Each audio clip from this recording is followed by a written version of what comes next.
Ready जी।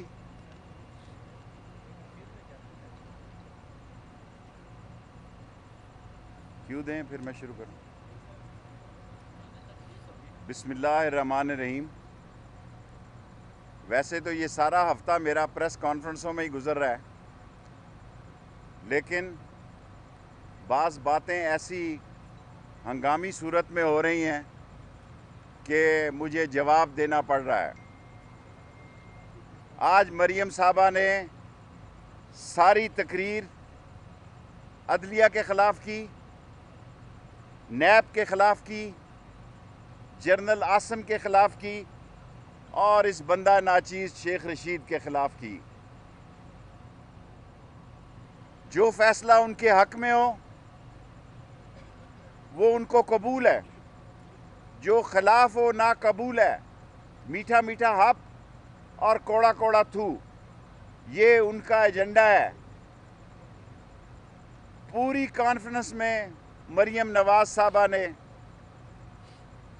ये नहीं बताया कि उनके चचा की ज़मानत क्यों कैंसिल हुई। पूरी प्रेस कॉन्फ्रेंस में ये नहीं बताया कि वो जून से जिस बेल पे थे, आज जजेस ने शहादतें देखने के बाद और केस देखने के बाद उनकी ज़मानत को मनसूख किया है। अभी तक ना नवाज शरीफ ने ना मरियम नवाज ने मेरे 10 सवालों का जवाब नहीं दिया, और वो ये कहती हैं कि ये लग़्व हैं, इनकी कोई हैसियत नहीं, ये कौमी सलामती के सवाल हैं। मैं फिर दोहराना चाहता हूँ कि नवाज शरीफ कौमी सलामती की बजाय जो ज़ाती एजेंडे पे बात करते हैं, वो ये बताएं कि उसामा बिन लादेन से उन्होंने कितनी मुलाकातें की और कितना पैसा वसूल किया।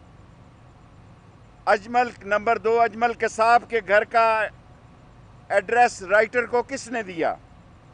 नंबर 3, दुश्मन मुल्क के सरबराह से, मोदी और जनरल से रायवेंड में वो क्या मुलाकातें करते रहे। नंबर 4, पाकिस्तान की बजाय वो गैर मुल्क से क्यों मोदी को फ़ोन करते थे और हिंदुस्तान को फ़ोन करते थे। नंबर 6, बीमारी का बहाना बनाकर अदालतों के फ़ैसलों से फरारी क्यों हुए और वोट की बजाय वो कोर्ट को इज्जत देने के लिए क्यों तैयार नहीं है। इन डॉन लीग्स के पीछे कौन था? आज कहते हैं कि हम थे, पहले ये इकरार नहीं करते थे। 213 के इलेक्शन का खर्चा कतर से लिया और सैफुर रहमान के ज़रिए लिया। और 9वां सवाल ये है, क्या नैब पर पथराव लंदन से प्लान करके, जब कैमरों ने ये दिखाया, वो कहते हैं फ़ोन से रब्ता करते हैं। मैं इल्ज़ाम लगाता हूँ कि मालकान को रायवेंड से फ़ोन किया गया कि पत्थरों वाले थैले ना दिखाए जाएं।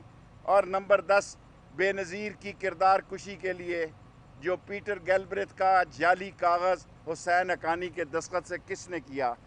ये वो बयान हैं जो मैंने इल्ज़ाम लगाया और उन्होंने कहा ये लघु हैं, ये कौमी सलामती के बयान हैं। आज इनका टाइम ख़त्म हो गया, अब मैं और सप्लीमेंट्री इल्ज़ाम भी लगाऊंगा। मैं छोड़ता नहीं इनको, अगर ये समझे बैठे हैं और ये जस्टिस साकिब निसार का मजाक उड़ा रहे हैं। साकिब निसार इनको बुरा लगता है, इनको जस्टिस क़य्यूम पसंद है, इनको जस्टिस तारड़ पसंद है।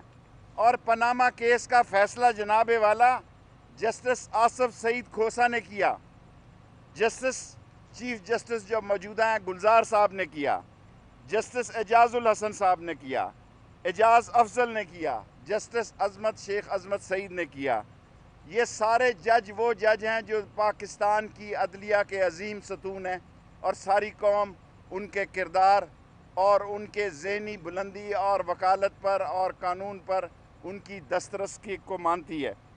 आज अदालत ने आसफ जरदारी और फरियाल तारपुर के ख़िलाफ़ भी फ़र्द जुर्म आयद किया, लेकिन वो फ़ैसला घर लेकर घर चले गए।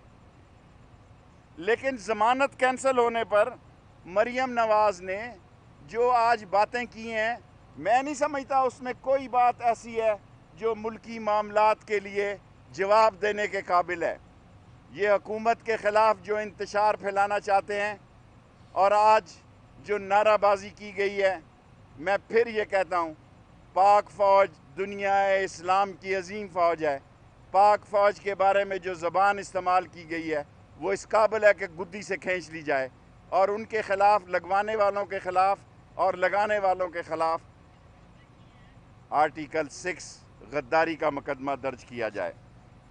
मैं नून और शीन की बात करना चाहता हूँ। मरियम साहबा ने कहा कि नून से शीन नहीं, शीन से नून नहीं। मैंने 31 दिसंबर और जनवरी की बात की है, कोई 20 मरतबा की है। मैं अपनी बात पे कायम हूँ। शीन निकलेगी और अभी आपको समझ नहीं आ रही कि मैं किस शीन का जिक्र कर रहा हूँ। जल्द आपको समझ आएगी। उस वक्त मैं कौम को बताऊँगा कि मेरा सियासी तज्जिया गलत नहीं था। और आज जो आप रोना पीट रहे हैं उनके कज़नों का, मैं पहले भी कह चुका हूँ, फिर कहता हूँ, दिसंबर जनवरी में झाड़ू फिर जाएगा और वो तमाम लोग जो चोरी, डकैती, money laundering, corruption, dishonesty, sluggishness, चोर बाजारी और मुल्क की सलामती के ख़िलाफ़ साजिशों में शामिल हैं, वो जेलों की जीनत बनेंगे और जेलें पुररौनक होंगी। पाक फ़ौज ने पिछले 24 साल से मुल्क में दहशतगर्दी, फ़िरका वारियत, लसानियत के ख़िलाफ़ जो एक मसरूफ़ जंग गुजारी है, आज कौमी अदारों को मरियम मुतनाज़ा करार देती हैं। और यही नहीं, ये सी पैक के दुश्मन हैं,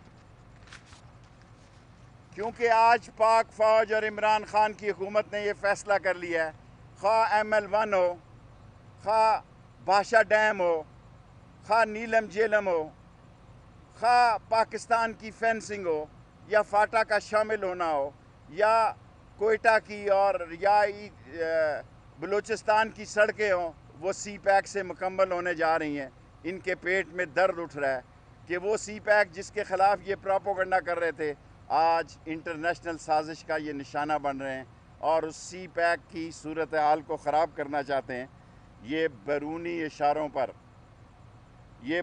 इशारों पर अंदरूनी सिक्योरिटी को डिस्टेबल करना चाहते हैं। किसी कीमत पर बैरूनी इशारों से पाकिस्तान की डिस्टेबिलिटी को, पाकिस्तान की डिस्टेबिलिटी नहीं होने दी के इस्तेकाम को, अदम इस्तेकाम का शिकार नहीं होने दिया जाएगा। और यही नहीं, नवाज शरीफ एक बुज़दिल भिगोड़ा इंसान है। सऊदी अरब माफ़ी मांग के गया, बहाने बना के लंदन गया। वो इमाम ख़मीनी नहीं है, वो लंदन से बैठकर इमाम ख़मीनी नहीं बन सकता। ये बुज़दिलों का टोला है, जेल से भगोड़े और अदालतों के फरारी। ये अपने आप को चैम्पियन बताना चाहते हैं। और यही नहीं, बल्कि सुप्रीम कोर्ट ने उन्हें ना सादिक करार दिया, ना अमीन करार दिया, जबकि इमरान ख़ान को ये एज़ाज़ हासिल है कि सुप्रीम कोर्ट ने उसे सादिक और अमीन डिक्लेयर किया। हमारे 2 साल इनके 30 साल का गंद साफ़ करते हुए गुजर गए। जब हमारी इकॉनमी चढ़ने लगी, जब हमारी मईशत बेहतर होने लगी, जब हम आगे बढ़ने लगे, तो इनको APC याद आ गई है। ये ABC है। अब तो फजलुर रहमान का भी मूसा खान पकड़ा गया है। अब तो मूसा खान भी बड़े बयान दे रहा है। और मैं ये नहीं कहता, लेकिन चैलेंज करता हूँ कि जिस दिन इन्होंने जहाँ जलसा किया APC ने, उस हफ्ते मैं भी जलसा करूँगा। जलसा तो मीडिया ने करना है। वो वक्त ख़त्म हो गया जब लोग कहते थे 5,000 को 50,000 है। बात तो वो है जो मीडिया पहुँचाता है, और यही काफ़ी नहीं है। ना ये इस्तीफ़ा देंगे, इस्तीफ़ा दे। इमरान ख़ान ने कहा, मैंने उनसे पहले कहा था कि हम बाई इलेक्शन कराएंगे। धरना दें, इनको लग पता जाएगा। लाएं स्पीकर के ख़िलाफ़ अदम एतमाद, लाएं इमरान ख़ान के ख़िलाफ़ इत्माद, इनको पता लग जाएगा। ये कभी नहीं करेंगे। ये सियासत खेल रहे हैं। 1 साल तक नवाज शरीफ और 10 महीने तक मरियम चुप रहीं। NRO के भूखे लोग, जब इनको इमरान ख़ान ने NRO नहीं दिया तो इनके बयानिए आ गए, फिर इनके बयानिए आ गए, और ये बयानिए भी माजरत के साथ। आप इस्तीफ़ों का शौक़ पूरा करें। हम मुंतज़िर हैं, हम इलेक्शन कराएंगे, क्योंकि ये चाहते हैं कि मार्च तक इमरान ख़ान सेनेट के इलेक्शन तक ख़राबी पैदा की जाए, और सेनेट के इलेक्शन के बाद इमरान ख़ान अल्लाह के अलावा किसी का मोहताज नहीं होगा। और मैं एक बड़ी अहम बात कहना चाहता हूँ आखिर में, दो बातें कहना चाहता हूँ। अगर जमहूरियत को नुकसान पहुँचा, इसके ज़िम्मेदार ये सी पैक के दुश्मन और ये गैर मुल्की इन्फ्लुएंस एजेंट होंगे, जिनके इशारे और डांडे बाहर से मिल रहे हैं, जो नहीं चाहते कि इमरान खान की मुस्तहकम हुकूमत को दस्तरस हासिल हो और लोगों के मसाइल हासिल हों। और आखिरी बात मैं मरियम साहबा को कहना चाहता हूँ, 3 दफ़ा उन्होंने मुझ पे इल्ज़ाम लगाया कि मैं रिश्तों को नहीं जानता। अल्लाह के फजल से मेरे 5 भाई हैं, एक भाई मेरा मर गया हादसे में, 3 बहनें हैं और लातदाद भतीजे और भांजे हैं। मैं रिश्तों को बड़ा बखूबी जानता हूँ, पर मेरा कोई रिश्तेदार किसी मनी लॉन्ड्रिंग में शामिल नहीं है। वो पापड़ वाला, क्या नाम था, मंजूर पापड़ वाला का कोई वाकफ़ नहीं है, या क्या नाम था उस आदमी का, वो जो दही भल्ले वाला था, उसका कोई वाकफ़ नहीं है। 15,000 रुपये के तनख्वाह पर 9 बिलियन की मनी लॉन्ड्रिंग करनी और 17,000 की तनख्वाह पर 3.2 बिलियन की मनी लॉन्ड्रिंग करनी, फिर आपकी ज़मानत कैंसिल नहीं होगी तो क्या होगा? आपको मौत पड़ रही है, आप बाहर निकले, मुकाबला करें, हम मुकाबला करेंगे। और मरियम साहबा, अगर आपने यही ज़ुबान मेरे ख़िलाफ़ इस्तेमाल की, मैं हमेशा बच्चों का एहतराम करता हूँ, फिर मुझसे गिला ना करना। मैं ऐसा पोस्टमार्टम करूँगा कि कोई आदमी मुझसे फिर गिला ना करे, मैं ऐसा पोस्टमार्टम करूँगा कि सियासत जो है ज़मीन और आसमान के कलाबे मिल जाएंगे। Thank you very much. सवाल हो तो ये बताइएगा जी कि आज मुस्लिम लीग नून की जो प्रेस कॉन्फ्रेंस थी, उसमें जो शाहिद खान अब्बासी हैं, ख्वाजा आसिफ हैं, वो मौजूद नहीं थे। हालांकि सीनियर नायब सदर है, वो शहबाज शरीफ के बाद उनको बात करनी चाहिए, इस पे आप क्या कहें? देखें, नवाज़ शरीफ साहब चाहेंगे कि ये कुंजी जो है, ये फ़ैसलों की कुंजी अपने पास रखें। मैं अपने फ़ैसले पर 30 दिसंबर और जनवरी के महीने में शीन पे खड़ा हूँ मरियम साहबा। वक्त आएगा तो फिर कौम को पता लगेगा मैं किस शीन की बात करता था।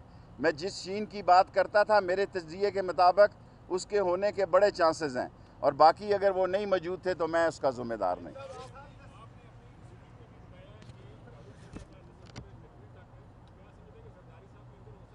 देखें, अगर जरदारी अंदर होगा तो कोई बड़ी बात नहीं होगी, वो आता जाता रहता है, उसका अपना असल ठिकाना ही वो है। मैंने कहा था कि मेरी पार्टी के आदमी के अंदर जाने के बड़े चांसेस हैं, उसका केस बड़ा सीरियस है। 100 बार मैंने ये बात की। मरियम के लिए कोई रास्ता साफ नहीं हुआ। छाती तान कर सियासत करनी पड़ती है। ये अपनी दौलत बचाने के लिए और अपने ख़ानदान बचाने की सियासत कर रहे हैं। उन्होंने, मरियम ने ये नहीं बताया कि उनकी ज़मानत कैंसिल होने में क्या शवायद लिखे गए हैं। ये बताते हुए उन्हें मुनासिब नहीं लगता कि क्या शवायद हैं कि उन्होंने क्यों उनकी ज़मानत कैंसिल की। जी, ये जो शहबाज शरीफ आपकी पार्टी के बंदे दोस्त हैं, ये अंदर गए, लेकिन क्या समझते हैं, ये हिकमत अमली है या उनकी बदकिस्मती है? क्या आपका ख्याल है, क्या कहते हैं वो, प्रोटेक्शन? नहीं, मेरा ख्याल है पहले भी अगर शहबाज शरीफ बाहर भी होते तो वो सीरियस नहीं थे किसी ऐसी तहरीक के, और मरियम ने ख़ुद कहा कि वो मुफाहमत के हामी थे, लेकिन उनके केसेस इतने खौफनाक और ख़तरनाक हैं, मुझे तो डर पड़ रहा है कि उनका सियासी मुस्तकबिल जो है इन केसों के साथ ही ख़त्म हो जाएगा।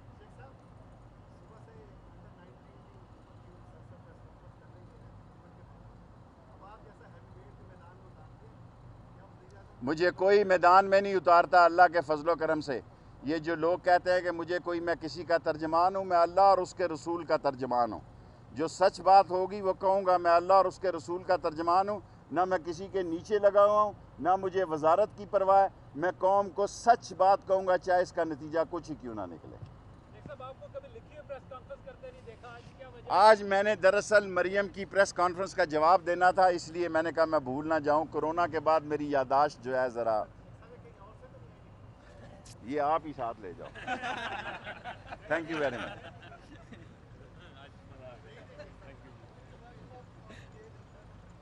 अभी दे दे।